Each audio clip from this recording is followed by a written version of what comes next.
बे पासे पीटीआई अॻवान फारूक हबीब FIA में तलबीअ वारे नोटिस खे लाहौर हाई कोर्ट में चैलेंज करे छॾियो आहे।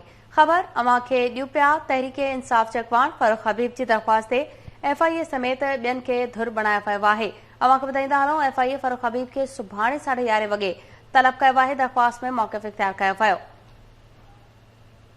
पीटीआई अॻवान फारूक हबीब FIA में तलबीअ वारे नोटिस खे लाहौर हाई कोर्ट में चैलेंज करे छॾियो आहे। तहरीक इंसाफ़ जे अॻवान फारूक हबीब जी दरख़्वास्त ते FIA समेत ॿियनि खे धुर बणायो वियो आहे। ख़बर अवां खे ॾियूं पिया। सुभाणे 11:30 वॻे FIA में फारूक हबीब खे तलब कयो वियो आहे।